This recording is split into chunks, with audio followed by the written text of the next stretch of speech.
رمضان رمضان رمضان يا حبيب رمضان رمضان ليتك دوما الذين اصطفى أما بعد.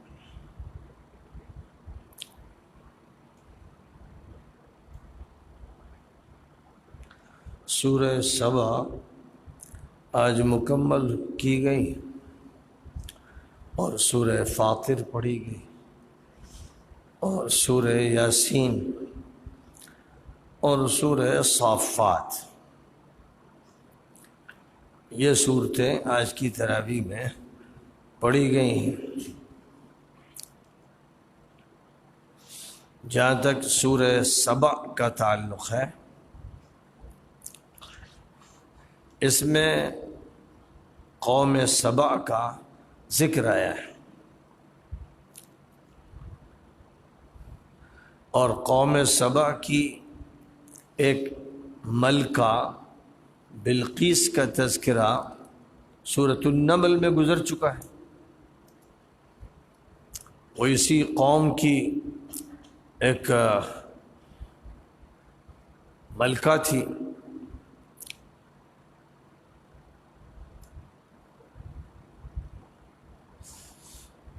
سورہ سبا میں قوم سبا کی خوشحالی کا تذکرہ ہے اور پھر بدحالی اور زوال کا ذکر فرمایا گیا ہے.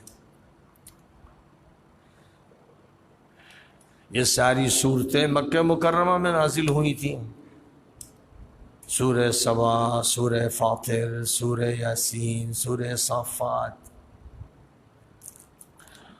یعنی یہ صورتیں کفر و شرک کے ماحول میں اتاری گئیں. وہاں پر یہ صورتیں اتاری گئیں جہاں پر توحید کی مخالفت ہو رہی تھی، اللہ کی عبادت کرنے نہیں دی جا رہی تھی اور مشرکانہ خرافات پر یقین کیا جا رہا تھا، مورتی پوجا ہو رہی تھی، دیو مالائی تصورات تھے. جہاں سب سے زیادہ اس کی ضرورت تھی کہ توحید سمجھائی جائے. اللہ ایک ہے، یہ وحدانیت ہے، اور اللہ کی صفات منفرد ہیں. اللہ کی صفات میں کوئی شریک نہیں ہے، اور اللہ کے جو نام ہیں اسماء حسنی، ان میں بھی اللہ کے ساتھ کوئی شریک نہیں. اللہ کے جو تصرفات ہیں، جو بھی اللہ کرتا ہے اپنے اختیار سے کرتا ہے، کسی کا اختیار اس میں داخل نہیں.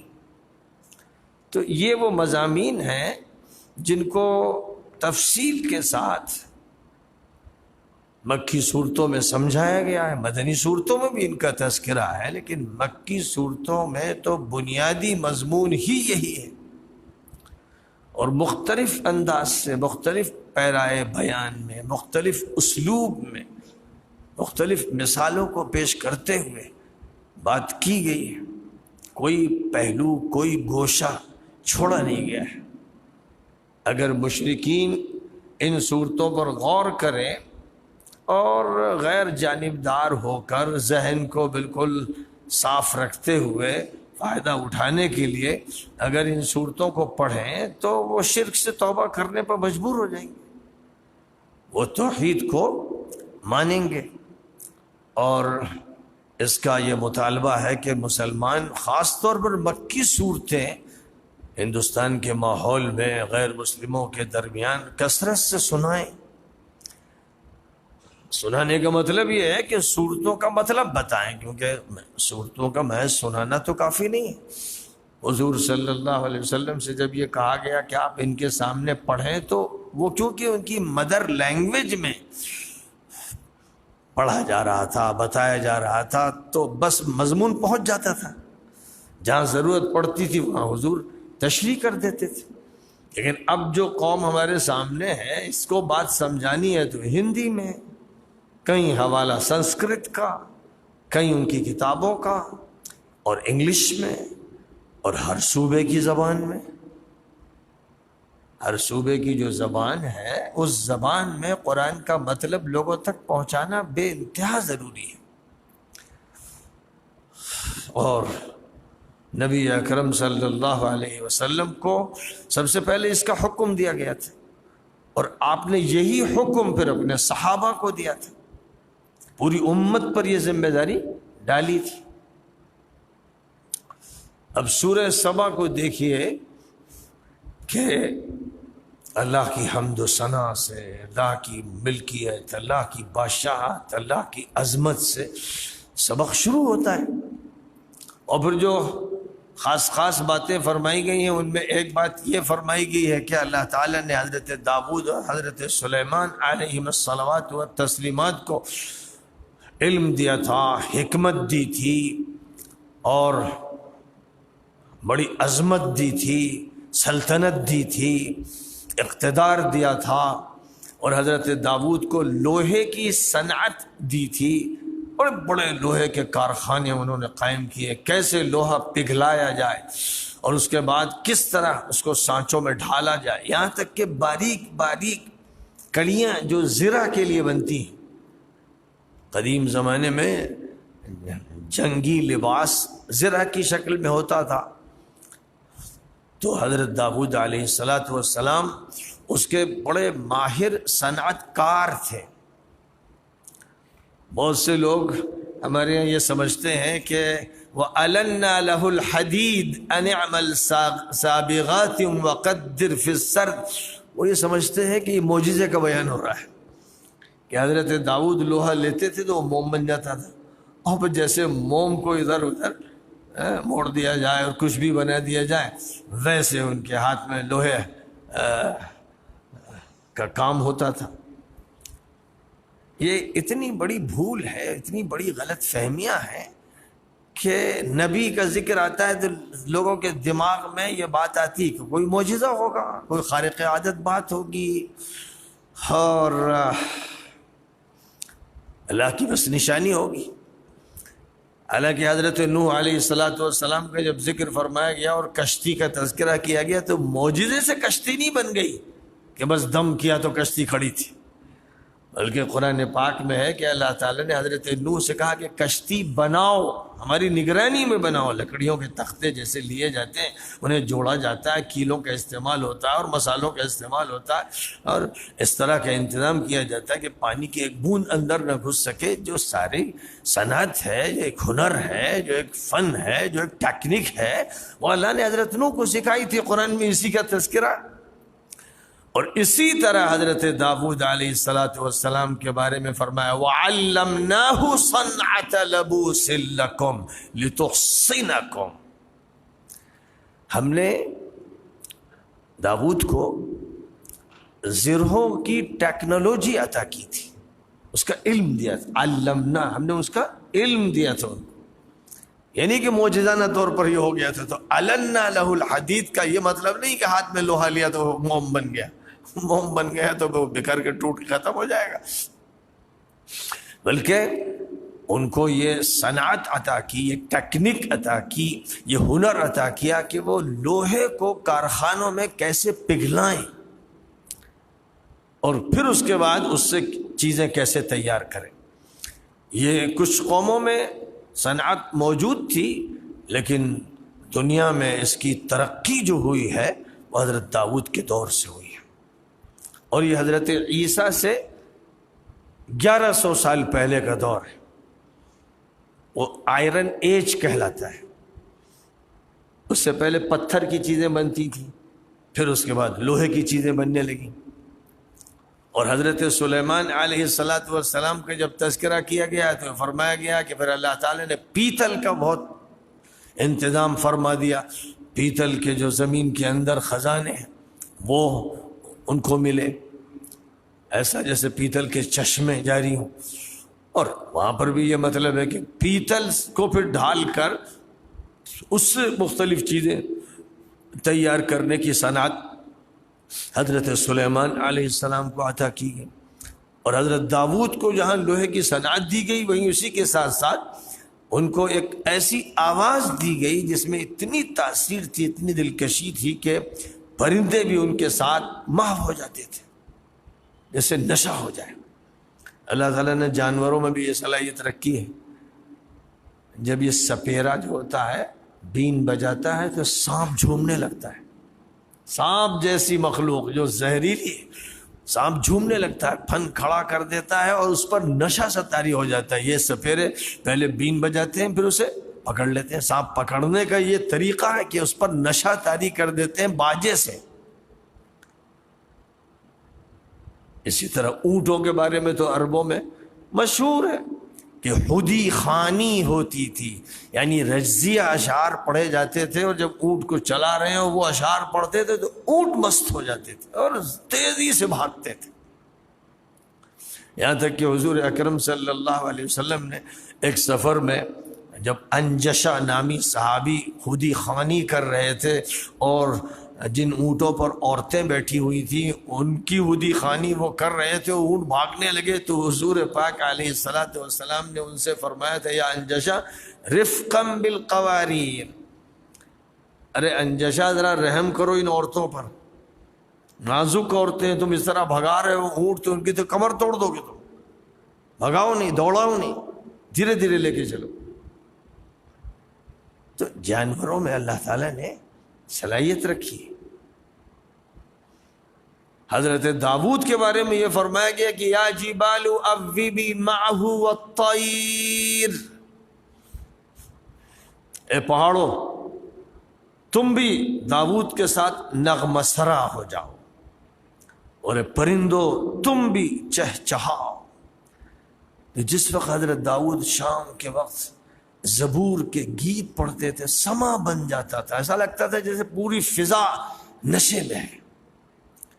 دنیا میں کبھی یہ منظر سامنے نہیں آیا، یہ خصوصیت تھی حضرت داؤد علیہ السلام۔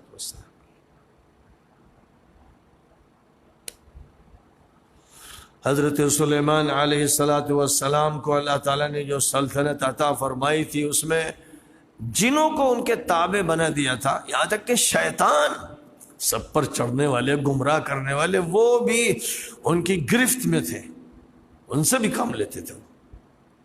اور جنوں کے بارے میں فرمایا گیا یعملون له ما یشاء من محاریب وتماثیل وجفان کالجواب وقدور الراسیات، جنوں سے وہ جو کام لیتے تھے، یعنی جنوں کی جو بلڈر ٹیم تھی، اس بلڈر ٹیم کے ذمہ تھا بلڈنگ، بڑی بڑی اونچی بلڈنگیں بناؤ، محاریب مجسمے بناؤ۔ اب اس سلسلے میں دو باتیں کہی جاتی ہیں، ایک یہ کہ وہ مجسمے بھی بنواتے تھے، شیر کا مجسمہ یا اور کسی درندے کا یا جانور کا مجسمہ، اور بہت سے مفسرین نے کہا کہ اس پر پابندی ان کے ہاں نہیں تھی۔ اور بہت سو کی بات یہ ہے کہ جو بات کہی گئی ہے مجسموں کی، وہ جو سینریز ہیں، جو مناظر ہیں بے جان چیزوں کے، تو ان کے مناظر، ان کی سینریز جیسے درختوں کی، چمن کی، اور آبشار کی، اور پہاڑ کی، اور بادلوں کی، اور کتنی چیزیں ہیں جن کی سینریز بنتی ہیں۔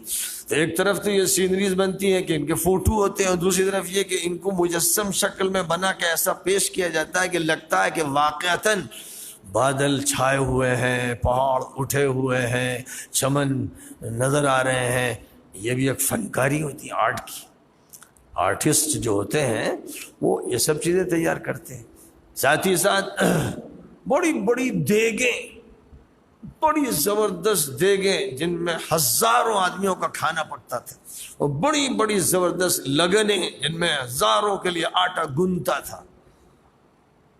تو یہ ان کی سلطنت کی شان و شوکت تھی۔ اس زمانے میں وہ مشینیں آئی نہیں تھی کہ مشین میں روٹی تیار ہو، اب یہ کہ ہزاروں روٹیاں مشین سے تیار ہو جاتی، تو بنانا پڑتی تھی۔ لہٰذا جو طریقہ چلا آ رہا تھا آٹا گوندنے کا، لوئی بنانے کا، روٹی پکانے کا، تنوروں کا استعمال کرنے کا، وہ طریقہ تھا اور وہ استعمال کیا جا رہا تھا۔ اس کے لیے بے شمار ملازمین تھے، حشم تھے، خدم تھے، ہزاروں انسانوں کے کھانے کے انتظامات کرنے والی جو ٹیم ہوتی تھی وہ بھی بہت بڑے بڑے کچن میں کھانے تیار ہوتے تھے. وَأَسَلْنَا لَهُ عَيْنَ الْقِطْرَ، اور پیتل کے چشمے ہم نے جاری کر دی. یعنی ایک معنی یہ بھی ہو سکتے ہیں کہ نیچے سے پگھلا ہوا پیتل بھی ملتا تھا، اور ساتھ ساتھ پیتل کو اس طرح بنا کر کے اس سے پھر چیزیں تیار کی جائیں اور اس کو ڈھالا جائے. یہ عمل بھی ہوتا تھا. یہ اللہ تعالیٰ نے ان کو ایک قدرت دی تھی. تو ایک دھات، لوہے کی جو دھات تھی، ان کے والد کے زمانے میں اس کا زبردست پیمانے پر استعمال ہوا، اور عظیم الشان کارخانے لوہے کے ہوئے. پھر لوہے کا مختلف سامان تیار ہوا، بنیادی طور پر جنگی ساز و سامان، اور اس کے بعد پھر اور بہت سی چیزیں جو لوہے کی بننا شروع ہوئیں. تو بنتے بنتے آج تو حالت یہ ہے کہ ہر چیز لوہے سے تیار کی جا رہی ہے. پیالی اور پلیٹ اور تشتری سے لے کر کار اور جہاز اور کیا کیا، ریلیں. لوہے سے کتنا بڑا فائدہ ہوا ہے. پھر پیتل کا نمبر، اس سے کتنی چیزیں تیار کی جاتی ہیں. تو بہرحال حضرت داؤد اور حضرت سلیمان کی سلطنت کی عظمتوں کا، صنعتوں کا، کاریگریوں کا، کمالات کا تذکرہ فرمایا گیا ہے قرآن پاک میں، اور مقامات پر بھی ذکر کیا گیا ہے، اور خاص طور پر یہاں اس کا تذکرہ. اور جب جنوں کا تذکرہ آیا تو ایک بات واضح کرنی مقصود تھی کہ عربوں میں بہت سے لوگ جنوں سے ڈرتے تھے اور جنوں کی پوجا کرتے تھے. آج تک یہ سب موجود ہے. آپ جانتے ہیں کہ شہدرہ کی جو مسجد ہے وہ شاہ جن کی مسجد کہلاتی.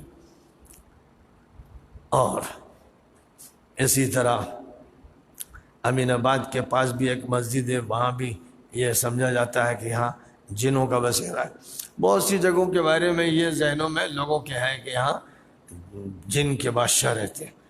تو اب یہ مسجد شاہدرہ کا تو حال یہ ہے کہ اوپر کی جو برجیاں ہیں ان میں درخواستیں جا کے چڑھ کے ڈالتے ہیں، اور اے شاہ جن، اے بابا جن، ہمیں اولاد دے دیجئے، ہماری قسمت ٹھیک کر دیجئے، ہمیں بچہ دے دیجئے. یہ سب قصے تھے. تو جب وہ مسجد ہم لوگوں کے ہاتھ میں آئی تو ہم لوگوں نے جب اوپر چڑھ کر گنبد کے اندر دیکھا تو بے شمار پرچیاں پڑی ہوئی ہیں. وہ پرچیاں نکالی تو ان میں درخواستیں. انسان کتنا بے وقوف ہے. کبھی درختوں کو درخواست دے رہا ہے، درخت پر چوٹیاں باندھی جا رہی ہیں. کبھی کسی کنویں میں درخواستیں ڈالی جا رہی ہیں. جیسے میں جب مشہد گیا ایران تو دیکھا کہ ایک کنواں، اس میں پرچیاں ڈالی جا رہی ہیں. یہ سمجھا جا رہا ہے کہ جو مہدی ہیں وہ یہیں چھپے ہوئے ہیں. یہ خط ان کے پاس جا رہے ہیں. تو بے وقوفوں کی دنیا میں کمی نہیں. اور بگڑے ہوئے عقیدے عقل چھین لیتے ہیں، لوگ پاگل ہو جاتے ہیں ہر دور میں. تو حضرت سلیمان علیہ السلام کے زمانے میں بہت سے لوگوں کے دماغوں میں طرح طرح کے خیالات تھے جنوں کے بارے میں، اور یہ کہ جنوں کے پاس علم غیب ہے، عالم بالا کی باتیں جانتے ہیں. یہاں یہ فرمایا گیا کہ حضرت سلیمان جو ان سے کام لیتے تھے، جن ان کے ملازم، خادم، اور ان سے ڈرتے تھے. جب حضرت سلیمان شیش محل میں بیٹھے ہوئے نگرانی فرما رہے تھے، جو ان کا دفتر تھا جس میں وہ بیٹھتے تھے اور ان کی شاہی مجلس لگتی تھی، وہاں جب اللہ کی طرف سے یہ فیصلہ ہوا کہ ان کا انتقال ہو جائے، تو اب ان کی جو کرسی ہوگی کتنی عظیم الشان ہوگی. اور جب ان کے محل کا یہ عالم تھا جس کو دیکھ کر ملکہ بلقیس ششدر رہ گئی تھی، اور آنگن میں لگتا تھا کہ پانی تیر رہا ہے، حالانکہ وہ شیشہ تھا. شیشہ اس طرح سے لگایا گیا تھا، ایسا زبردست شاندار شیشہ اس قسم کا کہ معلوم ہوتا تھا پانی لہریں مار رہا ہے. تو جو ان کا تخت سلطنت ہوگا یا ان کی عظیم الشان کرسی ہوگی سلطنت کی، وہ بڑی عظیم الشان ہوگی. چھڑی ہاتھ میں لے کر چلتے تھے. وہ چھڑی بھی کس چیز کی بنی ہوگی اللہ ہی جانتا ہے، لیکن بظاہر قرآن پاک سے ایسا لگتا ہے کہ ہو سکتا ہے کہ وہ چھڑی لکڑی کی ہو یا کسی اور دھات کی ہو. تو جس وقت حضرت سلیمان اپنے دفتر شاہی میں بیٹھے ہوئے تھے، اور نگرانی ہوتی تھی کیونکہ شیش محل کی وجہ سے سب نظر آتا تھا. لکڑی کے دروازے تو تھے نہیں کہ بند ہو گئے. جو ملازمین کام کرتے تھے ان کی نگاہ بھی پڑتی تھی کہ بادشاہ سلامت بیٹھے ہوئے ہیں, اور بادشاہ سلامت نے جدھر نگاہ کی دور دور تک وہ دیکھ رہے ہیں کیا کام ہو رہا ہے, کہاں ہو رہا ہے. تو اللہ کی طرف سے ان کے انتقال کی گھڑی آئی. انتقال کی جو گھڑی آئی تو ہاتھ میں چھڑی تھی ان کی, اور بس چونکہ کرسی کی ٹیک تھی, کرسی کی ٹیک کی وجہ سے تھوڑا سا جو لوڈ تھا تو وہ چھڑی کی وجہ سے سنبھلا ہوا تھا, ورنہ ادھر ڈھلک جاتے یا ادھر ڈھلک جاتے. پیچھے ڈھلکنے کا خطرہ نہیں تھا کیونکہ عظیم الشان کرسی تھی, سہارا تھا.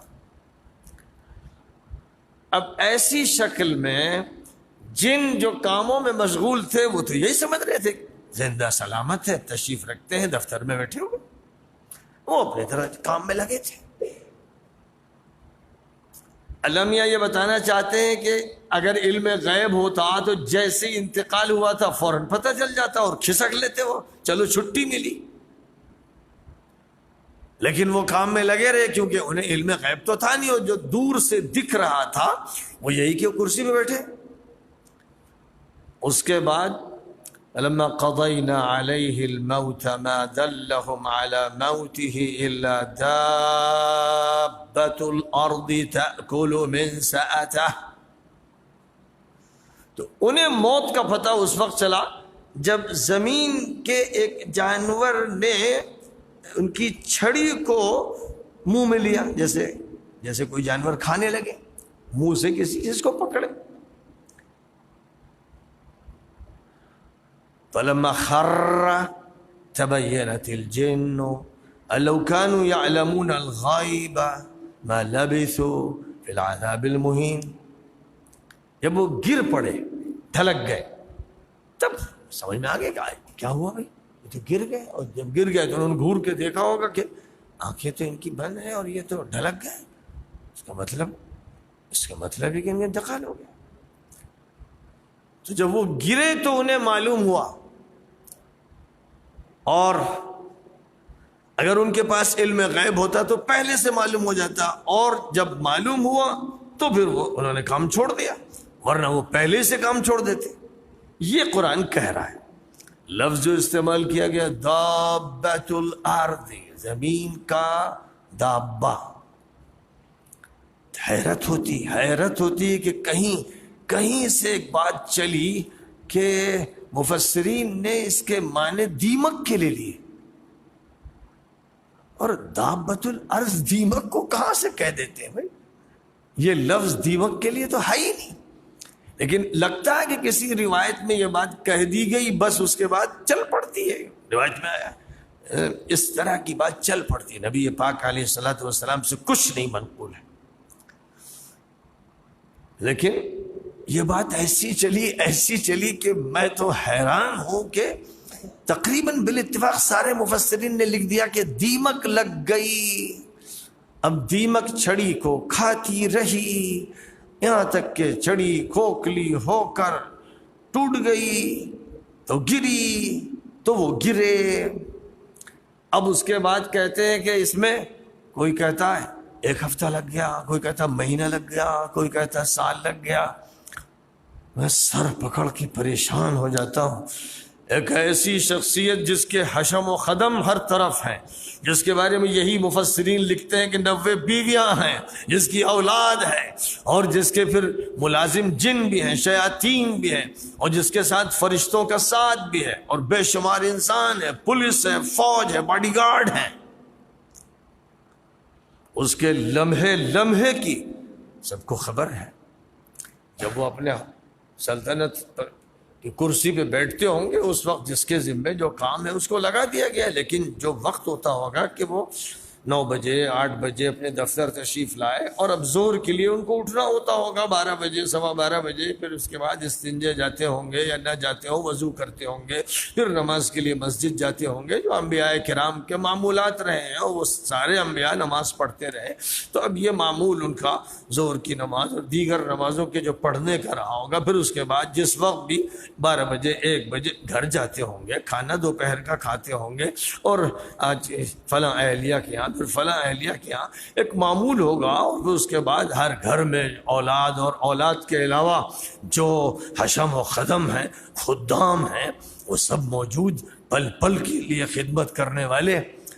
اگر ان کا انتقال ہو گیا تو 1 گھنٹہ 1.5 گھنٹہ کچھ وقت ایسا گزر سکتا ہے کہ کسی کو نہیں پتہ چلا، لیکن دن گزر جائے، وہ آدمی عقل کو کہیں ڈال دے اور دماغ کو ریٹائرڈ کر دے اور ہر چیز کو فراموش کر دے، معمولات کو اور جو انسان کی زندگی کے تعلقات ہوتے ہیں ان سب کو بالکل بھلا دے، تب وہ ایسی بات کہہ سکتا ہے۔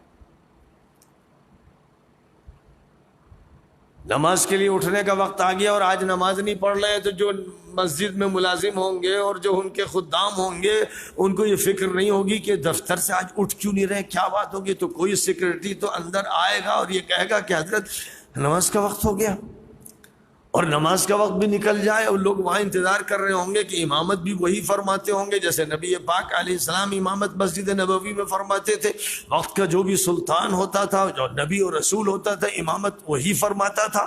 تو اب امامت نہیں ہو رہی تو سارا مجمع مقتدیوں کا بیٹھا ہوا ہوگا کہ کیا بات ہے، حضرت تشریف نہیں لا رہے، حضرت تشریف نہیں لا رہے۔ مسجد میں پریشانی شروع ہو گئی ہوگی، اور جب مسجد میں پریشانی ہوگی تو تحقیق شروع ہو جائے گی۔ پھر جو وقت گھر جانے کا ہوتا ہوگا، اب اہلیہ انتظار کر رہی ہیں کہ کیا بات ہوئی، آج تو گھر آئے نہیں، نماز کے بعد فوراً آ جاتے تھے یا پہلے آ جاتے تھے۔ جو بھی وقت گھر جانے کا ہوگا ان کی فکر ہوگی، کھانا لگا ہوا ہے، تیار ہے، اور آ نہیں رہے ہیں، آج کیا مسئلہ ہے، ارے بھائی فلاں جاؤ دیکھو تو، اور فلاں جاؤ دیکھو، بھائی کیوں دیر لگ رہی۔ اور ایک گھر نہیں اور ایک فرد نہیں، سینکڑوں افراد، ایک قیامت بچ جائے گی۔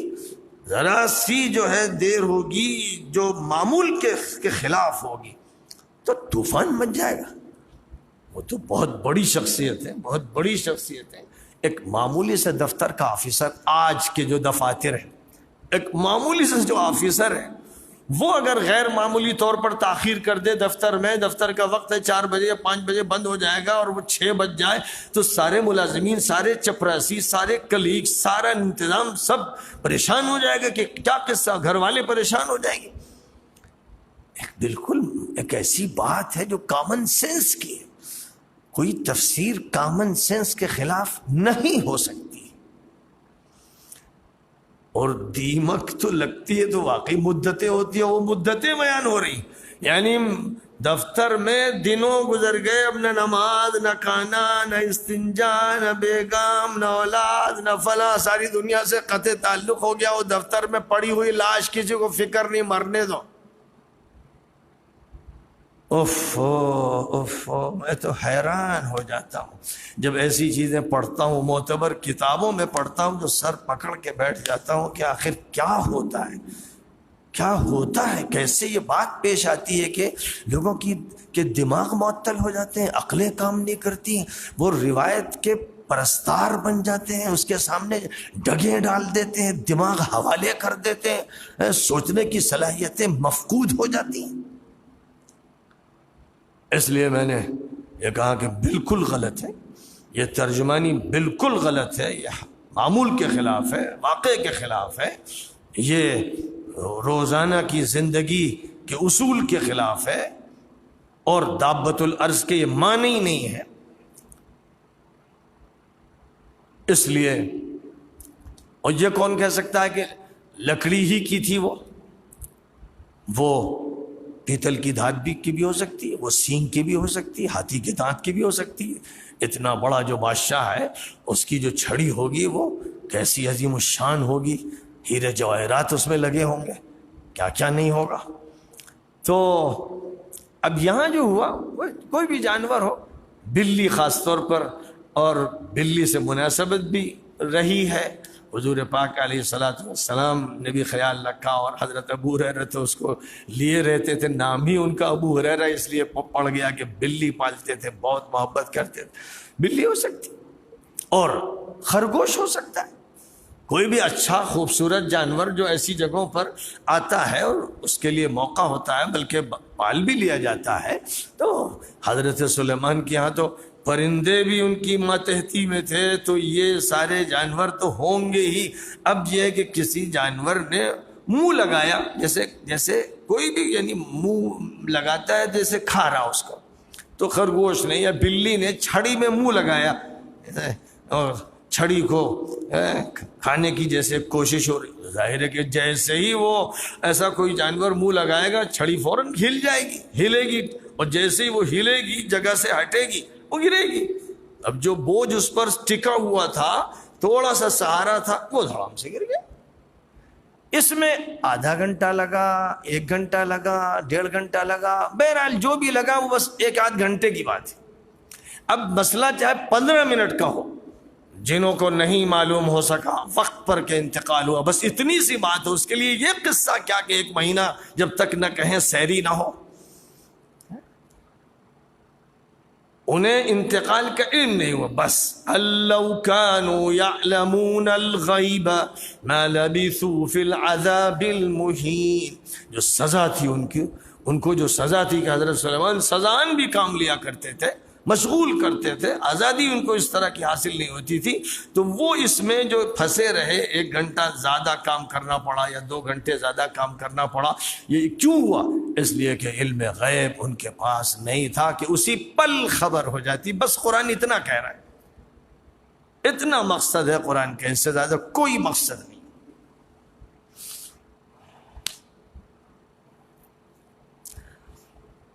اب جہاں تک تعلق ہے قوم سبا کا, لقد كان لسبأ في مسكنهم آية جنتان عن يمين وشمال كلوا من رزق ربكم واشكروا له بلدة طيبة ورب غفور. قوم سبا نے اپنا جو کیپٹل بنایا تھا وہ مغرب کا علاقہ تھا, اور مغرب کا علاقہ جو موجودہ کیپٹل ہے صنعاء, اس سے تقریباً 50-60 کلومیٹر کی دوری پر ہے مشرق کی جانب. یہ ان کا کیپٹل تھا, یہاں ان کے محل تھے. ملکہ بلقیس کا زبردست محل وہاں بنا ہوا تھا, آج تک اس کے آثار ہیں. اور وہیں پر انہوں نے ایک بہت بڑا ڈیم بنایا تھا, زبردست ڈیم, جس کی وجہ سے پانی بہت بڑی مقدار میں اسٹور ہوتا تھا. اور پھر اس پانی سے انہوں نے نہریں جاری کر دی تھی, جس کی وجہ سے پورا یمن سرسبز و شاداب, پانی کی فراوانی اور باغیچے, چمن اور 2 رویا, سڑکوں پر 2 رویا درخت, خاص طور پر جو مین سڑک تھی, دور تک جو سڑک یمن سے چلتی تھی اور پھر وہ حجاز تک جاتی تھی اور پھر وہ شام تک جاتی تھی, بڑے شاندار سڑک, اور اس کے دونوں طرف درختوں کا سلسلہ, اور خود یمن میں بڑے اچھے باغات, بڑی ترقی, محلات, اور ڈیم میں پانی اسٹور اور اس سے نہریں جاری. بائبل میں اور یورپین لٹریچر میں, قدیم لٹریچر میں اس کے تذکرے بہت موجود ہیں کہ قوم سبا بہت دولت مند ہے, بہت خوشحال. یہ حالت تھی کہ چاندی اور سونے کے کٹوروں میں پانی پیتے تھے, اور سندل کی لکڑی اور اود کی لکڑی چولہوں میں جلاتے تھے, خوشبو سے سب مکان اور علاقے مہک جاتے تھے. یہ ٹھاٹ باٹ تھے. اس ٹھاٹ باٹ کا اللہ نے ذکر کیا ہے, اور حضرت عیسیٰ علیہ السلام سے تقریباً 2500 سال پہلے سے یہ خاندان وجود میں آیا, اور ترقی کرتے کرتے کرتے تقریباً حضرت عیسیٰ سے 1100 سال پہلے ان کا عروج تھا. یہی وہ زمانہ ہے کہ حضرت داؤد علیہ السلام کی حکومت فلسطین میں تھی. اور پھر تھوڑا سا آگے بڑھیے تقریباً 950 کے لگ بھگ کا زمانہ ہے جو حضرت سلیمان علیہ السلام کا زمانہ ہے۔ تو جس زمانے میں حضرت سلیمان فلسطین میں حکومت کر رہے تھے، اسی زمانے میں ملکہ بلقیس جو قوم سبا کی ایک حکمراں خاتون تھی، وہ یمن میں حکومت کر رہی تھی، اور یہ دور خوشحالی کا تھا۔ اسی خوشحالی کے دور میں حضرت سلیمان کا وہ خط آیا تھا جس کی بنیاد پر ملکہ بلقیس فلسطین گئی تھی۔ حضرت سلیمان کے قصر میں اس کی حاضری ہوئی تھی، اور اس کے تخت کو حضرت سلیمان نے اس کے سامنے دکھایا تھا۔ وہ متاثر ہو کر اس نے اسلام قبول کیا تھا، اور اس کے اسلام قبول کرنے کی وجہ سے اس کے علاقے پر زبردست اثرات پڑے، بلکہ یوں سمجھیے کہ پوری قوم مسلمان ہو گئی تھی۔ اور پھر ایک طویل عرصے تک قوم سبا کی حکومت رہی۔ پھر 6 صدی کے شروع میں 525 یا اس کے آس پاس یا اور آگے وہ سیلاب آیا جس کو سیل العرم کہا گیا ہے۔ وہ خطرناک سیلاب آیا جس سے بند ٹوٹ گیا، اور بند اگر کہیں ٹوٹ جائے وہ بھی سیلاب کے موقع پر، تو تباہی ایسی خطرناک ہوتی ہے کہ جو بھی سامنے علاقے پڑتے ہیں سب ڈوبتے ہیں، بہہ جاتے ہیں، ایسا ریلا ہوتا ہے پانی۔ تو ڈیم کی جو دیواریں ہوتی ہیں بڑی موٹی ہوتی ہیں، بڑی مضبوط ہوتی ہیں، اور پانی کی نکاسی کرنے کے لیے گیٹ لگائے جاتے ہیں۔ اب وہ ڈیم ٹوٹا تو پانی اتنی شدت کے چلا، علاقوں کے علاقے تباہ ہو گئے، کتنے لوگ بہہ گئے، جانور بہہ گئے، کھیت باغات سب پانی کے اثر سے بیکار ہو گئے۔ پانی نے ان کو تباہ کر کے رکھ دیا، سیلاب کی وجہ سے باغات تباہ ہو گئے، کھیت تباہ ہو گئے، اور بس پھر حالت یہ تھی کہ جو کانٹے دار درخت ہیں کوئی جھاؤ واؤ کے اور اس طرح بس وہ باقی رہ گئے۔ ایسا زوال آیا ہے، اتنی تباہی ہوئی ہے کہ اس کے بعد یمن سے بھگدڑ مچی، اور اسی بھگدڑ کے زمانے میں کتنے لوگ ادھر ادھر گئے، اور ایک قبیلہ یا چند قبیلے مدینہ منورہ میں آ کر ٹھک گئے۔ کچھ پہلے آئے تھے، کچھ اس کے بعد آئے، اور یہ ان علاقوں میں بھاگے جہاں سیلاب نہیں تھا۔ یہ تو ہوتا ہی ہے، کہیں زلزلہ آ جاتا ہے تو لوگ بھاگتے ہیں، سیلاب آ جاتا ہے تو بھاگتے ہیں، اور کوئی مصیبت آ جاتی ہے تو لوگ علاقہ چھوڑ کے جان بچانے کے لیے بھاگتے ہیں اور خیموں میں رہتے ہیں۔ تو یہ زوال ہوا اس قوم کا۔ اور سبا سے پہلے کہتے ہیں کہ معین نام کی ایک قوم تھی جو حکومت کرتی تھی، اور سبا کے بعد حمیر نام کی قوم یمن کی حکومت کی وارث بن گئی، اور پھر ان کے بعد یہودیوں کا ایک دور آیا۔ انہوں نے بڑے مظالم کیے عیسائیوں پر، اتنے مظالم کیے کہ قرآن پاک میں سورۃ البروج میں جو الاخدود کا تذکرہ ہے کہ گڑھے کھود کر آگ کے علاوہ جلا کر زندہ عیسائیوں کو پھینکا گیا اور جلایا گیا، یہ ظلم وہاں یہودیوں نے کیا۔ اور یہودیوں کے اس ظلم کے نتیجے میں پھر جو حبشہ کی عیسائی حکومت تھی اس نے رومن امپائر کی مدد سے فیصلہ کیا کہ ان پر چڑھائی کر کے ان کی طاقت توڑ دینا ہے۔ تب پھر ابرہہ جو حبشہ کا ایک بڑا کمانڈر تھا، فوجی کمانڈر، وہ اپنی فوج لے کر آیا، اس نے یمن پر چڑھائی کی اور یہودیوں کی حکومت کو تاخت و تاراج کر دیا اور اس کو نیست و نابود کر دیا۔ اب عیسائیوں کی حکومت ہو گئی، لیکن ابرہہ کا دماغ خراب ہو گیا۔ اس نے سوچا کہ کعبہ جو ہے وہ مرکزی جگہ پر ہے اور سارے لوگ وہیں جا رہے ہیں، تجارت وہیں ہو رہی، منڈی وہیں ہو رہی ہے، اور وہی سب کے لیے مرجع ہے۔ میں یہاں پر ایک متبادل کعبہ بناؤں گا اور سب کو ڈائیورٹ کروں گا کہ یہاں آؤ بھائی، سب سے بڑی منڈی یہاں ہم لگائیں گے۔ تو ابرہہ نے ایک کعبہ مصر میں بنایا، یمن میں بنایا، اور پھر اپنی فوج لے کر نکلا کعبے کو ڈھانے کے لیے، جس میں ہاتھیوں کی فوج بھی تھی، گھوڑوں کی فوج تھی، اور اونٹوں کی فوج تھی، اور پیدل فوج تھی، بڑی خطرناک فوج لے کر آیا تھا۔ یہ وہ زمانہ تھا جو حضور اکرم صلی اللہ علیہ وسلم کی پیدائش سے کچھ مدت پہلے کا تھا، چند ہی دن پہلے۔ اس وقت حضور کے دادا جناب حضرت عبد المطلب قوم کے سردار تھے، اور جب انہیں معلوم ہوا کہ ایک خطرناک لشکر آ رہا ہے تو انہوں نے تو بس اللہ تعالیٰ سے دعا کی کہ اللہ ہمارے بس میں تو ہے نہیں کہ ہم ان کا مقابلہ کریں، اب تو ہی اپنے گھر کی حفاظت فرما۔ اور شہر چھوڑ کر لوگ جو ہے وہ جو آس پاس پہاڑ تھے وہاں چلے گئے کہ اب اللہ ہی جانے کیا ہوگا. ان للبیت ربا یحمیہ، یہ انہی کا جملہ ہے. اس کعبہ مقدسہ کا جو مالک ہے وہی حفاظت کرے گا. اب اس کے بعد جو لشکر چلا تھا اور جن لوگوں نے لشکر کی رہنمائی بھی کی تھی وہ تو پھر ہمیشہ کے لیے بدنام ہوئے اور مرے. تو ان کی قبروں پر لوگوں نے ڈھیلے مارے، ان پہ ان سے نفرت کی اور لعنت بھیجی. اور ابرہہ اپنے لشکر کو لے کر بالکل بس مکے کے قریب پہنچ گیا تھا، اس مقام پر جس کو وادی محصر کہتے ہیں. یہاں مکے والے سب دعا کر رہے تھے، تڑپ رہے تھے کہ اب کیا ہونے جا رہا ہے. اس کے بعد دیکھا گیا فضا میں، دیکھا گیا کہ پرندوں کے جھنڈ نظر آ رہے ہیں، پرندے نظر آ رہے ہیں اڑتے ہوئے جھنڈ کے جھنڈ. اور ان پرندوں کے پنجوں سے چھوٹے چھوٹے سے کنکر جیسے چنے کے ہوتے ہیں وہ برس رہے ہیں، بارش سی. وہ بارش پوری وادی محصر پہ اس لشکر پہ ہو رہی، اور جس پر وہ کنکر گرتا ہے اس کا جسم پھٹتا ہے، اس میں کیفیت کوڑ اور جزام کی پیدا ہوتی ہے، گوشت کٹ کٹ کے گرتا ہے، یہاں تک کہ ہڈیاں جو ہیں وہ برادہ بننے لگتی ہیں.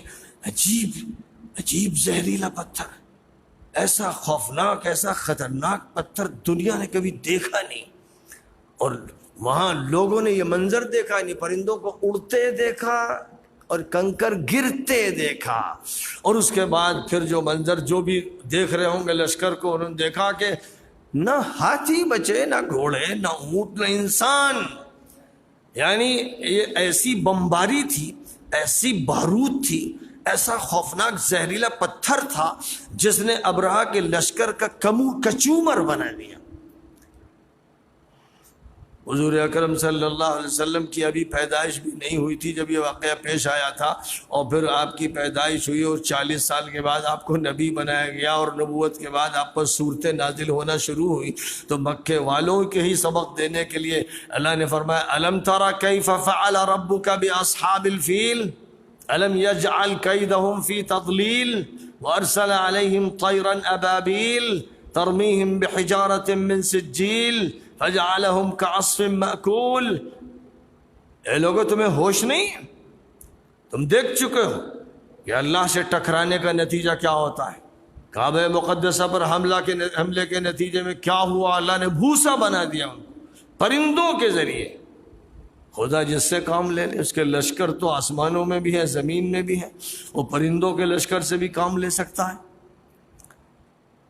تو یہ یاد دلایا گیا، چونکہ عربوں میں اس وقت وہ لوگ زندہ تھے جنہوں نے اس واقعے کو دیکھا تھا، جنہوں نے سنا تھا. سننے والے تو خیر سبھی تھے لیکن دیکھنے والے بھی موجود تھے. تو اس لیے جب یہ کہا گیا تو آ گیا کہ تمہاری جو کچھ عزت ہے اسی کعبے کی وجہ سے، اور تمہیں ہوش نہیں ہے. تمہیں جو کچھ سفروں میں مواقع ملتے ہیں اس کعبے کی نسبت سے ملتے ہیں. لإلاف قریش إلافهم رحلة الشتاء والصيف فليعبدوا رب هذا البيت الذي أطعمهم من جوع وآمنهم من خوف. تو ابرہہ کے لشکر کو اللہ تعالیٰ نے بھوسا بنا دیا. فجعلهم كعصف مأکول، جیسے چارہ کھا لے جانور اور جگالی کرے تو پھر اس کی جو کیفیت ہوتی ہے وہ حالت تھی. تو قوم سبا کے بعد جو تبدیلیاں یمن میں آتی رہیں ان میں یہ آخری تبدیلی تھی، اور ان کے زوال کے بعد ایرانیوں کا یمن پر قبضہ. تو حضور اکرم صلی اللہ علیہ وسلم کا جو دور تھا جب آپ مدینہ منورہ میں تھے تو اس وقت یمن ایران کے ماتحت تھا. عجیب بات ہے کہ آج کا یمن بھی ایران کے ماتحت ہے. یمن ایران کے ماتحت تھا، اور 627 کے لگ بھگ دور تھا، یعنی حضور صلی اللہ علیہ وسلم کا جو آخری دور تھا اس میں بازان گورنر تھا ایران کی طرف سے یمن کا. وہ مسلمان ہو گئے. وہ مسلمان ہو گئے تو پھر یمن کی حکومت اسلام کی گود میں آ گئی.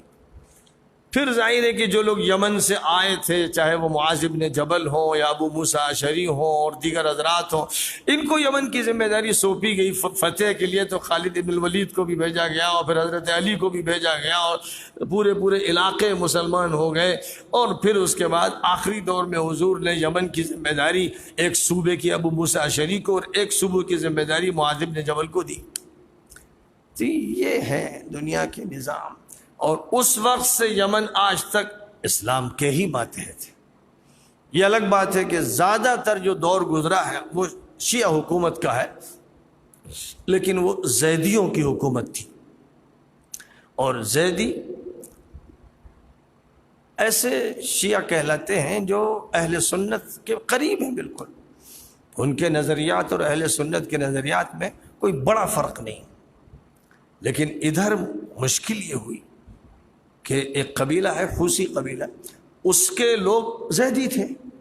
انہوں نے اپنے نوجوانوں کو قم پڑھنے کے لیے بھیجا. اب وہاں ان کو اثنا عشری شیعہ بنا دیا گیا. تو ایران سے تعلقات ان کے مذہبی بھی ہو گئے اور پھر سیاسی بھی ہو گئے اور پھر اب عسکری بھی ہو گئے. تو جو تبدیلی آئی وہ بہت بڑی تبدیلی نہیں ہے، اور ہونا یہ چاہیے تھا کہ اچھے طریقے سے ٹیکل کیا جاتا، معاملات کو سیاسی میز پر کیا جاتا. لیکن اب صورتحال یہ ہے کہ یمن کو تباہ کر دیا گیا ہے اور ایک بھیانک جنگ چل رہی ہے.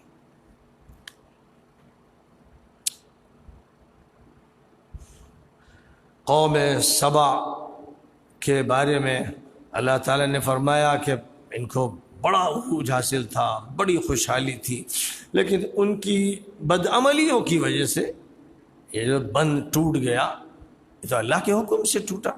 اور اللہ سزا دیتا ہے کسی نہ کسی شکل میں جب بدعملی ہوتی ہے، بدعنوانی ہوتی ہے اور نافرمانی ہوتی ہے اور ناشکری ہوتی ہے. انہی چیزوں کا تذکرہ کیا گیا کہ جب یہ سب ہوا تو قوم کا زوال ہو گیا اور خاتمہ.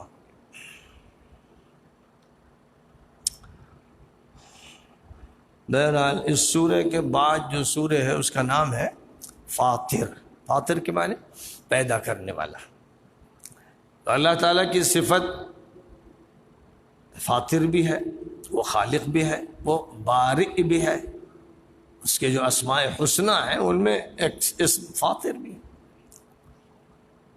اور اس سورہ کے شروع میں کیونکہ اس صفت کا استعمال ہوا ہے، الحمدللہ فاطر السماوات، تو سورہ کا نام فاطر رکھ دیا گیا. اب اس سورہ میں ایک بات تو بڑی اہم یہ بتائی گئی ہے کہ اللہ تعالیٰ نے جو فرشتے بنائے ہیں ان میں سے کسی کے 2 پر ہیں، 2 بازو، کسی کے 3 ہیں، کسی کے 4 ہیں، کسی کے بہت ہیں. اور حضور اکرم صلی اللہ علیہ وسلم کی حدیث میں یہ فرمایا گیا کہ جبرائیل کو میں نے دیکھا ان کی اپنی شکل میں اور پورا افق ڈھک گیا تھا اور 600 بازو ان کے تھے. تو عام طور پر جو پرندے ہوتے ہیں 2 پر والے ہوتے ہیں، تو عام طور پر فرشتے بھی 2 پر والے بھی ہیں، پھر 3 بھی ہیں، 4 بھی ہیں. مثنا و ثلاث و رباع یزید فی الخلق ما یشاء، پھر جتنا بھی. اب بہت سے وہ فرشتے ہیں کہ جن کو دنیا کی ذمہ داریاں سونپی گئی ہیں اور وہ یہیں رہتے ہیں، ان کو لمبی اڑان نہیں بھرنی پڑتی. بغیر کسی تشبیہ کے یہ کہیے کہ ہیلی کاپٹر کا جو کام ہے وہ ان کے ذمے، اور جیٹ والی فلائٹ اور پھر چاند گاڑی ٹائپ کی چیزیں وہ ان کے ذمے ہیں، جن کے 10 بازو ہیں، 20 بازو ہیں یا کم و بیش ہیں. تو ان کی تو اڑان بڑی زبردست ہوتی ہے، وہ اوپر سے آتے اور جاتے ہیں. لیکن عام طور پر بہت سے فرشتے ہیں جو ملائکۃ الارض ہیں، انہیں زمین کی ہی ذمہ داریاں سونپی گئی ہیں، تو انہیں اوپر جانے کی ضرورت نہیں، یہاں کا کام کرتے ہیں. اس کو ملأ سافل حضرت شاہ ولی اللہ دہلوی رحمۃ اللہ علیہ نے فرمایا. اور وہ ملأ اعلیٰ ہیں، یہ نیچے کے ذمہ دار ہیں، وہ اوپر کے ذمہ دار ہیں. تو اللہ تعالیٰ کا جو نظام ہے، اس کا جو اقتدار ہے، وہ تو بس اس کے فیصلے کا منتظر ہوتا ہے، اور وہ فیصلے جو کرتا ہے ان فیصلوں کا نفاذ عالم بالا میں فرشتوں سے کرواتا ہے، اور زمین پر جو کرواتا ہے اس میں فرشتے بھی شامل ہوتے ہیں، انسانوں سے بھی کام لیا جاتا ہے۔ وَلِلَّهِ جُنُودُ السَّمَاوَاتِ وَالْأَرْضِ، اور اللہ کے لشکر۔ ابھی آپ نے دیکھا کہ پرندے، ابابیل پرندے کا نام نہیں ہے، ابابیل کے معنی جھنڈ دھر جھنڈ، تو پرندوں سے بھی اللہ کام لیتا ہے، اور کسی چیز سے لے سکتا ہے کام، جس کو چاہے وہ اپنا لشکر بنا دے۔ فرعون کی قوم پر جو عذاب آیا تو کبھی مینڈک سے آیا، وہ لشکر بن گیا، کبھی جوؤں کا عذاب آیا تو جوؤں کو لشکر بنا دیا گیا۔ معلوم یہ ہوا کہ اللہ کسی بھی مخلوق سے کام لے سکتا ہے۔ ٹڈی دل ایسی تعداد میں کروڑ آتے کہ کھیت چٹ کر جاتے ہیں، سینکڑوں میل کے کھیت ختم ہو جاتے ہیں۔ چھوٹا سا وہ ہے جانور ہے، چھوٹا سا پرندہ ٹڈی دل صاف کر دیتا ہے، کھیتوں کو صاف کر دیتا ہے۔ اور جوؤں کی جو مصیبت ہوتی ہے کہ آدمی پاگل ہو جاتا ہے، اگر جوئیں عذاب کی شکل میں ہو، کھٹمل عذاب کی شکل میں ہو، مچھر عذاب کی شکل میں ہو، تو آدمی دیوانہ ہو جائے گا، یعنی نہ سو سکے گا اور نہ ٹھیک سے کہیں بیٹھ سکے گا۔ اگر عذاب کی شکل میں اللہ مسلط کر دے، سارے علاج فیل ہو جائیں گے آپ کے۔ تو اللہ تعالیٰ کی جو مخلوقات ہیں ان کے تذکرے فرمائے گئے ہیں، اور اللہ کی قدرت کے مناظر و مظاہر کا ذکر کیا گیا ہے، اور اس کے بعد آگے چل کر یہ فرمایا گیا کہ یا ایھا الناس انتم الفقراء الی اللہ واللہ هو الغنی الحمید۔ اے لوگو، تم اللہ کے بھکاری ہو، محتاج ہو، اللہ کے دربار میں مانگتے ہو، فقیر ہو، مسکین ہو، تمہارے پاس کیا ہے؟ اللہ ہے جو غنی ہے، قابل تعریف ہے، وہی دیتا ہے، تو بس اسی سے لو لگاؤ، اسی سے مانگو، ہر چھوٹی بڑی چیز اسی سے مانگو۔ ایک تو یہ مضمون، دوسرا ایک مضمون جو سورہ کے آخری حصے میں آیا ہے، وہ بھی ایک بہت اہم مضمون ہے، پوری امت کے لیے ہے، پوری انسانیت کے لیے ہے، کہ جتنے بھی علوم ہیں، فزکس ہے اور کیمسٹری ہے اور بایولوجی ہے اور ایسٹرونومی ہے، زولوجی، باٹنی، طبعیات کا علم، کیمیاویات کا علم، نباتات کا علم، حیوانات کا علم، معدنیات کا علم، فضائیات کا علم، یہ سارے جو علم ہیں ان کا تذکرہ فرمایا اللہ تعالیٰ نے کہ یہ اللہ نے دیے ہیں۔ جو کچھ فضا میں ہے اللہ نے بنایا ہے، زمین میں جو کچھ اللہ کی تخلیق ہے، نباتات اللہ نے تمہیں دیے ہیں، حیوانات اللہ کا کرشمہ ہے۔ اب یہ ساری مخلوقات اس لیے ہیں کہ تم ان پر غور کرو، ان سے فائدہ اٹھاؤ، اور جو لوگ ان علوم کو پڑھتے ہیں صحیح طریقے پر، ان کی تعریف کرتے ہوئے فرمایا گیا کہ انما یخشی اللہ من عبادہ العلماء، اللہ سے وہ لوگ ڈرتے ہیں جو صحیح معنی میں سائنٹسٹ ہوتے ہیں۔ یہاں علماء کا ترجمہ وہ نہیں کہ مدرسے کے فارغین۔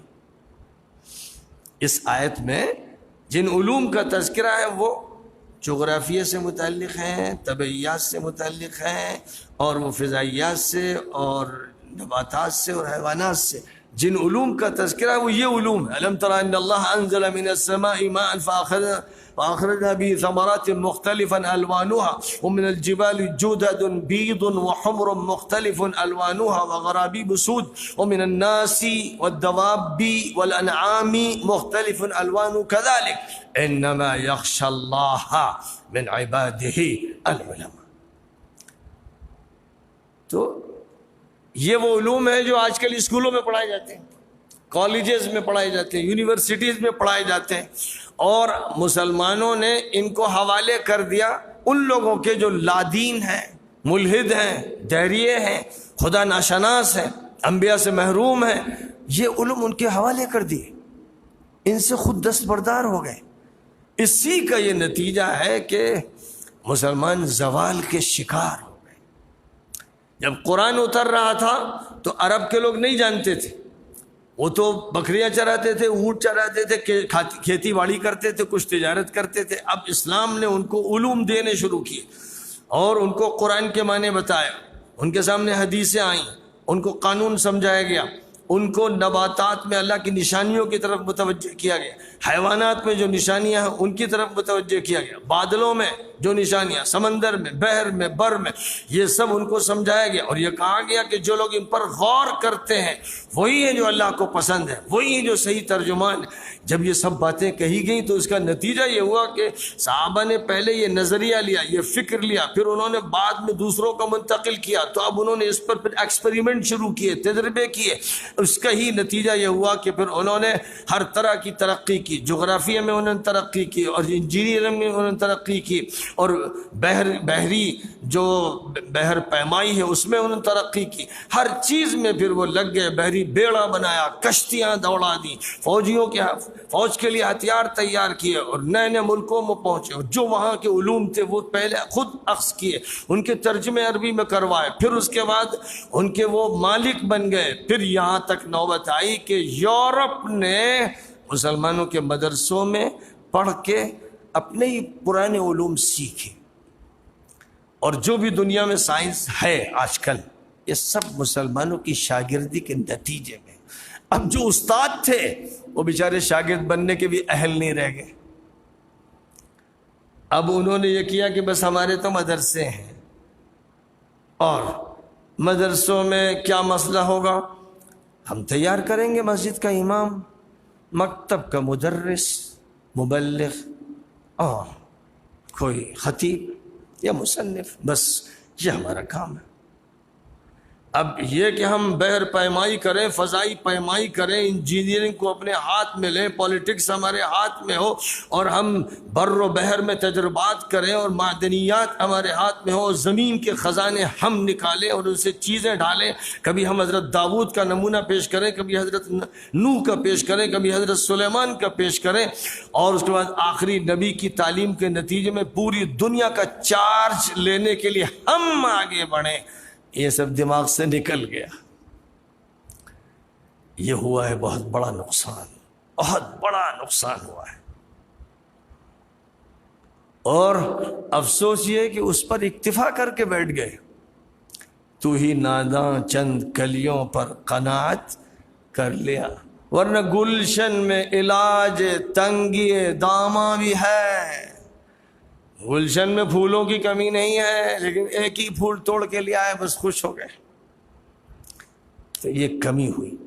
اور پھر اس کا ایک دوسرا نقصان یہ ہوا کہ ہم نے جو علم پڑھا ہے، اس علم سے لوگ جو تیار ہوئے وہ صرف لفاظی کرنے والے اور بحث کرنے والے، مناظرہ کرنے والے، جھنجھٹ کرنے والے، ادھر ادھر کے مسائل میں الجھنے والے، اپنے ہی گھر کو توڑنے والے، اپنے ہی لوگوں کو فرقوں میں تبدیل کرنے والے، یہ مزاج بنا. یہ ہوا. وہاں کیا ہوا؟ انما یخشی اللہ من عبادہ العلماء. جن لوگوں نے فضاؤں کو دیکھا، سمندروں کو دیکھا، ان کی تہوں میں اترے، زمین کے خزانوں کو دیکھا، ان کے دلوں میں خدا کی عظمت اس قدر بیٹھ گئی کہ وہ اندر سے خدا کے سامنے سر بسجود ہو گئے کہ وہ مالک کتنا بڑا ہے، اس کی تخلیق کتنی زبردست ہے.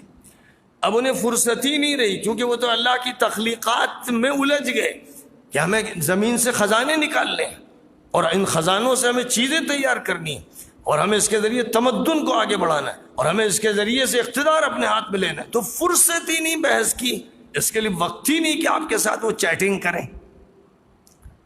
جو فرصت میں ہوتے ہیں، کام دھام نہیں ہوتا، وہ چیٹنگ کرتے ہیں، باتیں کر رہے ہیں. بھائی کریں کیا؟ کچھ ہو تو کچھ کریں. زیادہ سے زیادہ اپنی روٹی کے لیے کھیتی باڑی کر لی، کچھ تجارت کر لی، وہ بھی اپنے پیٹ کے لیے. اس کا مطلب بھی یہ نہیں ہے کہ دنیا میں کوئی نظام برپا کرنا ہے. تو اس لیے سورہ فاطر جو ہے اس کا ان پہلوؤں سے خاص تعلق ہے. وہ توجہ دلا رہی ہے کہ اللہ فاطر ہے، اس نے کریٹ کیا ہے، وہ کریٹر ہے، اور یہ سب کیوں کیا ہے؟ تمہارے لیے کیا ہے. اے مسلمانوں، تمہارے لیے کیا ہے. تم اصلا مستحق ہو، تم ہو اللہ میاں کے قریب، تمہاری خاطر اللہ نے انتظامات کیے، تم ہی غافل ہو.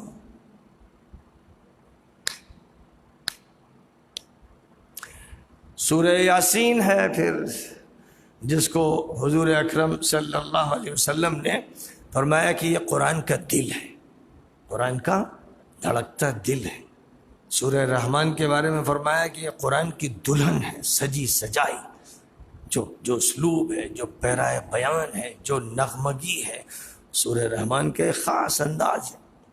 اور سورہ یاسین قرآن کا دل ہے دھڑکتا ہوا،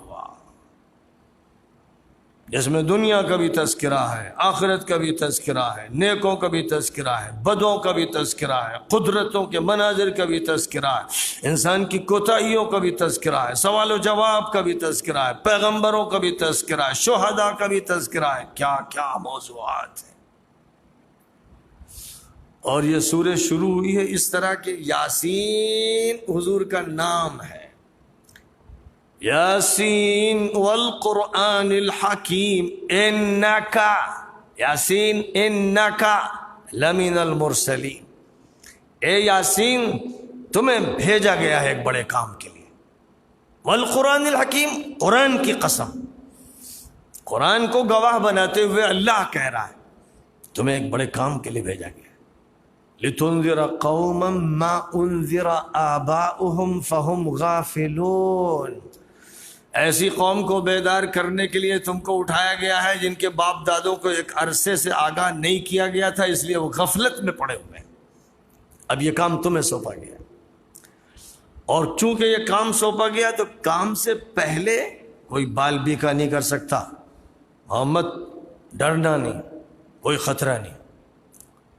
اور خاص طور پر یہ کہا جاتا ہے کہ جب حضور ہجرت کرنے جا رہے تھے اسی رات میں کافروں نے ہٹے کٹے نوجوانوں کو ننگی تلواریں لے کر حضور کے گھر کا گھیراؤ کرنے کے لیے بھیجا تھا، اور رات سے گھیراؤ ہو رہا تھا، جیسے ہی وقت سحر حضور نکلیں گے حسب معمول، نعوذ باللہ یہ سارے نوجوان یک بارگی حملہ کریں گے اور خاتمہ کر دیں گے۔ تو اللہ تعالیٰ نے فرمایا تھا جعلنا من بین ایدیہم سدا ومن خلفہم سدا فاغشیناہم فہم لا یبصرون، ہم نے ان کے سامنے ان کے پیچھے یوں سمجھو کہ ایک رکاوٹ کھڑی کر دی، آنکھوں کی روشنی چھین لی، انہیں کچھ نظر نہیں آیا، اور حضور انہی کے بیچ میں سے نکلتے چلے گئے، وہ حضور کو دیکھ نہیں سکے۔ اور حضرت علی کو اپنی جگہ پر اپنے پلنگ پر لیٹنے کے لیے کہا کہ تم یہاں آرام کرو، تم محفوظ رہو گے، اور ظاہر ہے کہ وہ تمہیں مارنا نہیں چاہتے، وہ تم مجھے چاہتے۔ تو حضرت علی حضور کی جگہ پر حضور کے بستر پر لیٹ گئے اور حضور روانہ ہو گئے۔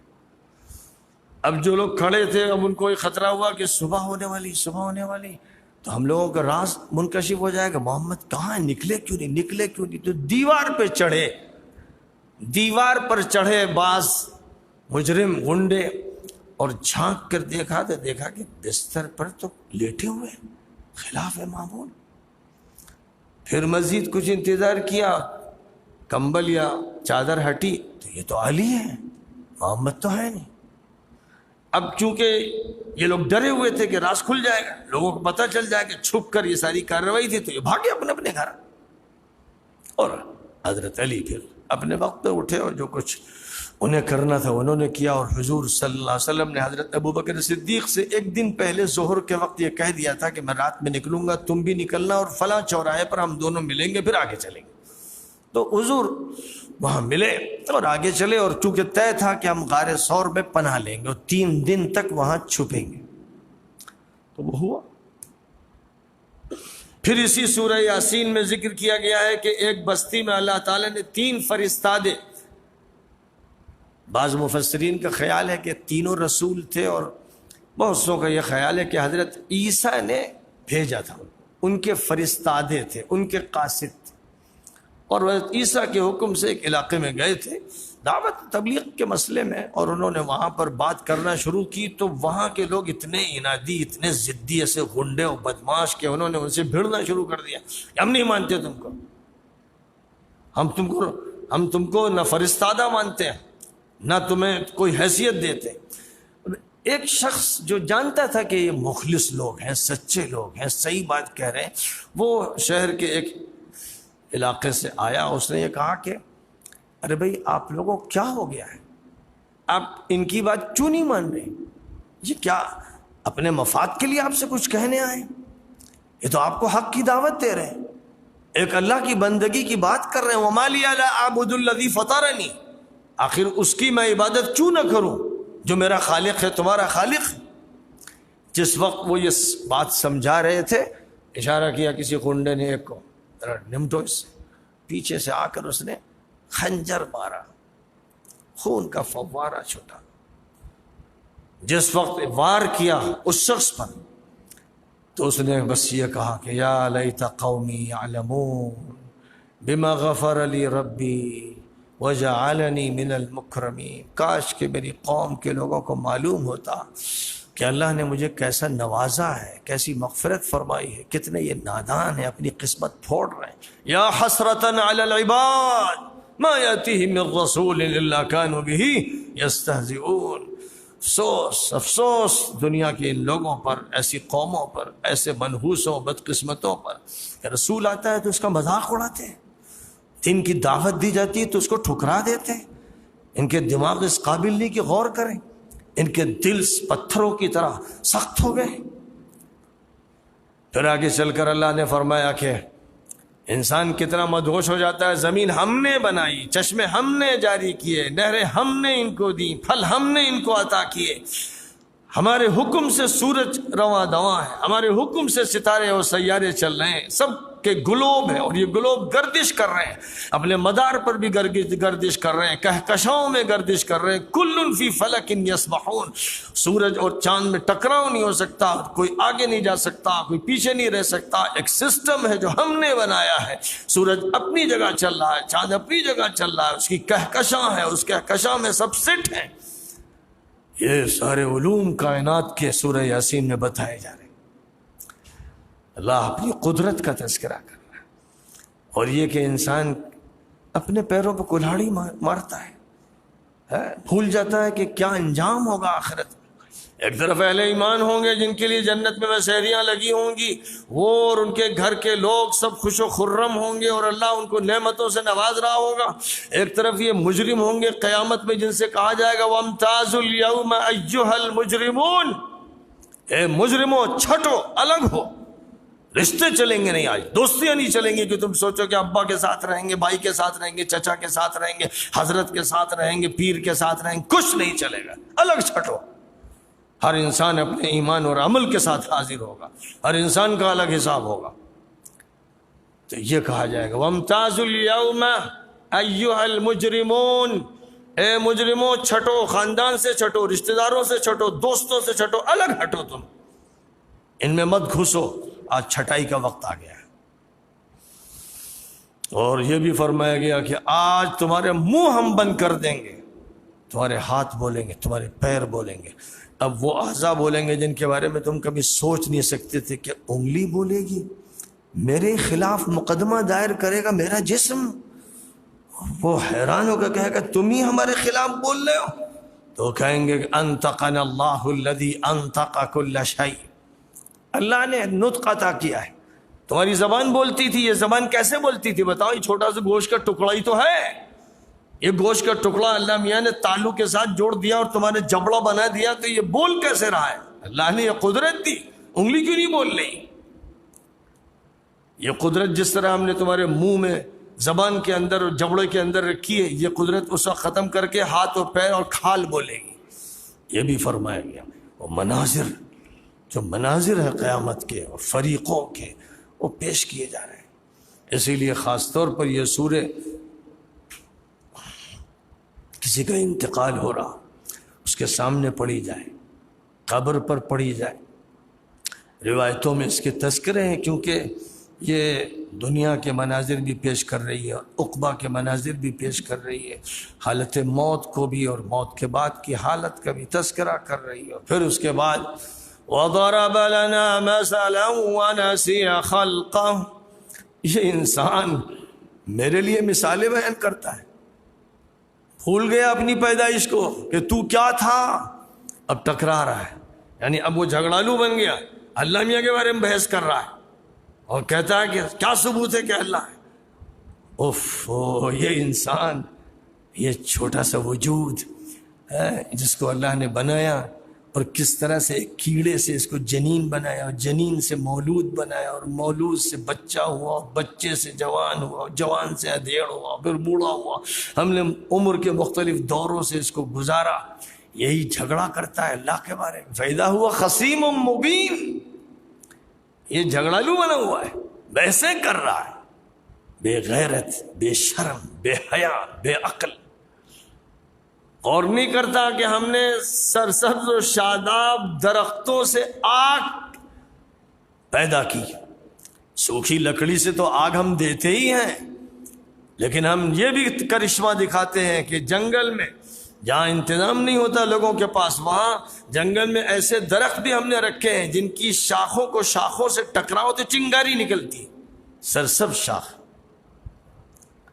مرخ اور عفار نامی دو درخت ایسے ہیں جو ہوتے ہیں جزیرۃ العرب میں بھی اور علاقوں میں بھی, جنگلوں میں, کہ ان کی شاخیں اگر ٹکراؤ ایک سے, جیسے پتھر کے ٹکرانے سے چکماک سے آگ پیدا کی جاتی تھی, ویسے اس میں سے بھی آگ نکلتی ہے اور اس آگ سے پھر وہ سوکھی لکڑی جلا لیتے تھے اور پھر اپنا چولہا جلاتے تھے.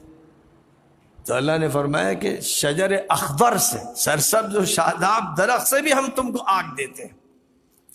اور پھر آخر میں بات یہ کہی گئی, انما امرہ اذا اراد شیئا ان یقول له کن فیکون.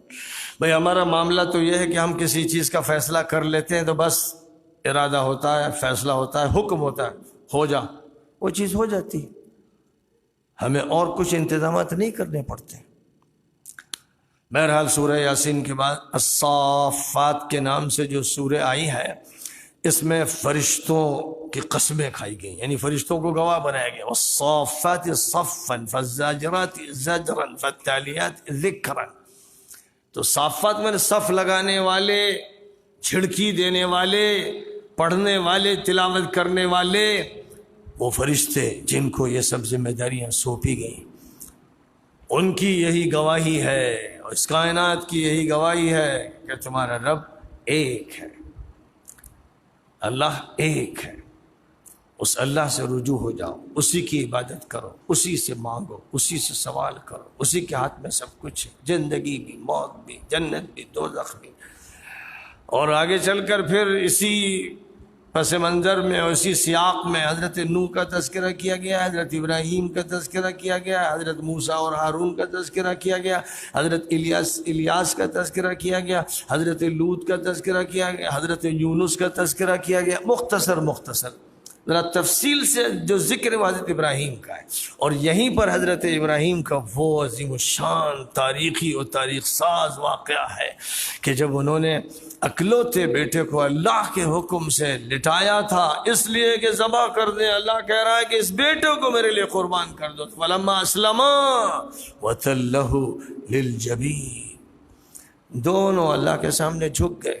بیٹے سے انہوں نے پوچھا تھا کہ بیٹے اسماعیل, اللہ کی طرف سے یہ اشارہ ہے, یہ حکم ہے, بتاؤ میں کیا کروں.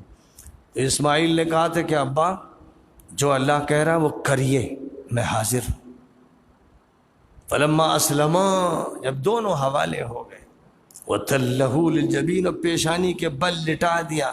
حضرت ابراہیم نے منہ کے بل یعنی سر کے بل نہیں لٹایا کہ چہرہ دکھے گا تو برداشت کرنا مشکل ہوگا, جذبات غالب آ جائیں گے. تو بہرحال پیشانی کے بل لٹایا کہ بس حکم ہے اللہ کا, یہ بھی میں قربان کر دوں گا. وَنَادَيْنَاهُ أَن يَا إِبْرَاهِيمُ قَدْ صَدَّقْتَ الرُّؤْيَا إِنَّا كَذَلِكَ نَجْزِي الْمُحْسِنِينَ وَفَدَيْنَاهُ بِذِبْحٍ عَظِيمٍ. ہم نے اسماعیل کے فدیے میں ایک بڑی قربانی کروا دی. کہا جاتا ہے کہ چشم زدن میں ایک میڈا جنت سے حاضر کر دیا گیا, جنتی میڈا حاضر کر دیا گیا چشم زدن میں, بس سیکنڈوں میں. جب سیکنڈوں میں ملکہ بلقیس کا تخت جو ہے حضرت سلیمان کے محل میں پہنچ سکتا ہے تو یہاں کیا وقت لگتا ہے پلک جھپکنے سے پہلے.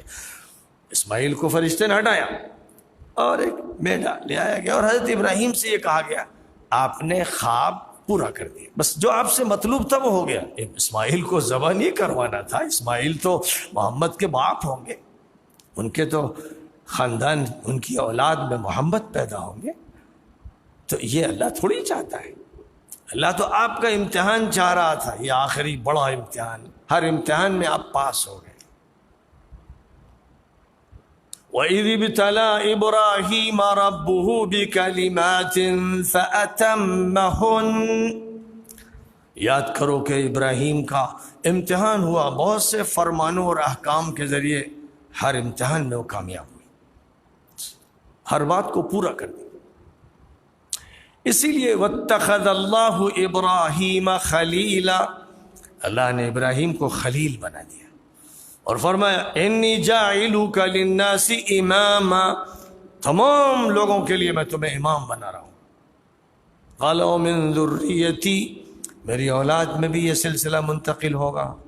قال لا ینال عہد الظالمین، جو بگڑے ہوئے ہوں گے، غلط کام کریں گے، ان کو یہ منصب نہیں ملے گا. یہ بتا دینا اپنی اولاد کو.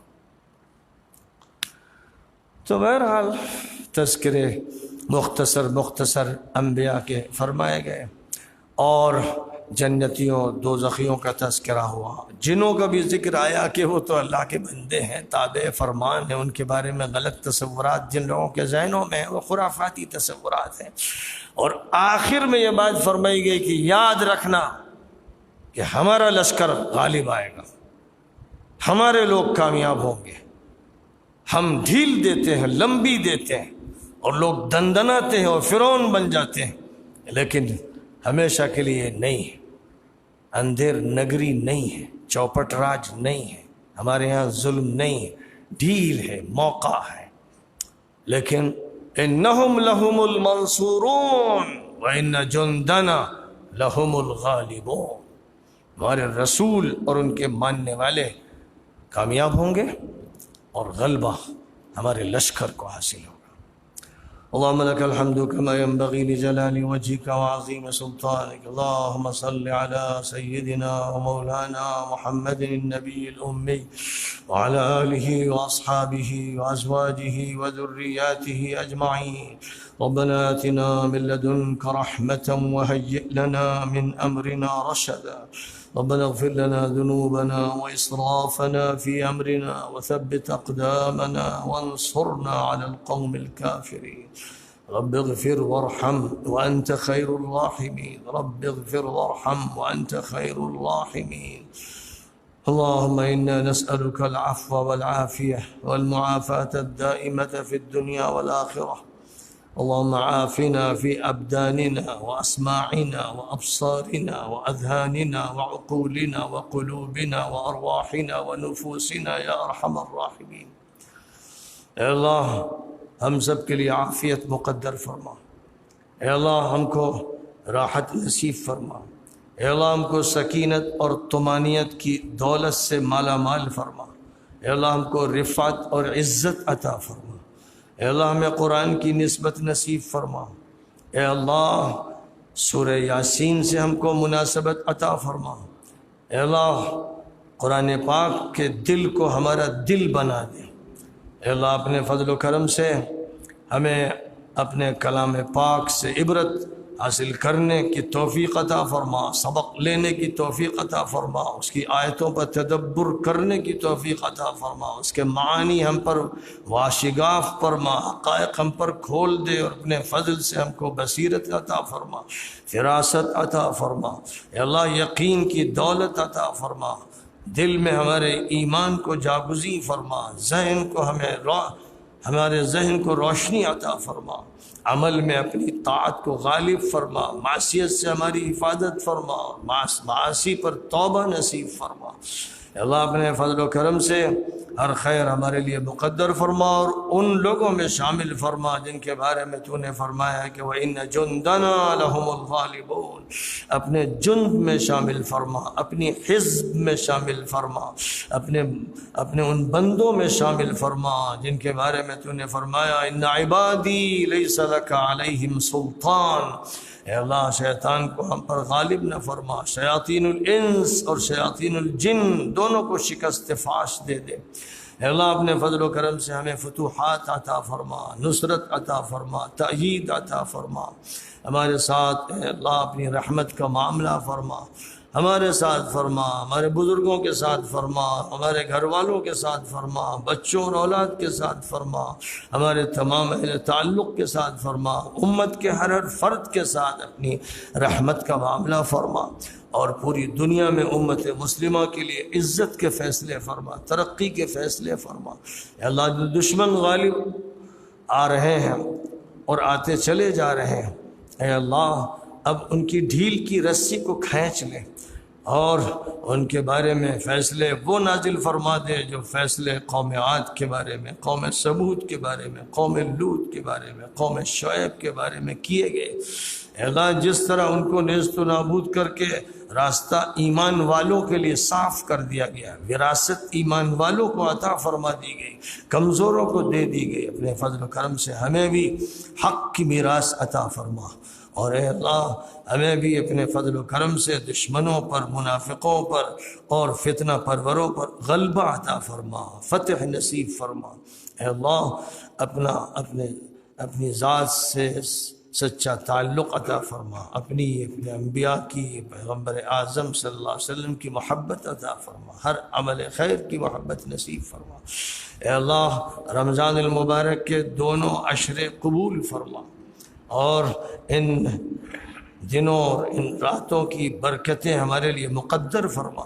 اے اللہ آخری عشرے کے ہمارے لیے، آخری عشرے کے ہر دن کو، ہر رات کو، ہر ساعت کو بے انتہا بابرکت فرما، بے انتہا رحمتوں اور مغفرتوں کا ذریعہ فرما، اپنی طرف حقیقی معنی میں رجوع ہونے کی توفیق عطا فرما، نعمت کے دروازے کھول دے اور شر کے دروازے ہم پر بند فرما دے۔ اے اللہ اپنے فضل و کرم سے ہمارے مدارس کی حفاظت فرما، ہمارے مراکز کی حفاظت فرما، اے اللہ ہماری مساجد کی حفاظت فرما، دین کی جماعتوں کی حفاظت فرما، اسلامی تنظیموں اور تحریکوں کی حفاظت فرما، اور ان کے خلاف عمل کرنے والوں اور فیصلہ کرنے والوں کو اے اللہ ناکام فرما، نامراد فرما، ہزیمت خوردہ فرما۔ اے اللہ جو ہم میں سے گزر چکے ان کی مغفرت فرما، جو موجود ہیں ان کو دین پر استقامت عطا فرما، جو بیمار ہیں ان کو شفا نصیب فرما۔ ربنا تقبل منا انك انت السميع العليم وتب علينا انك انت التواب الرحيم، وصلى الله تعالى وسلم على خير خلقه محمد وآله واصحابه اجمعين برحمتك يا ارحم الراحمين۔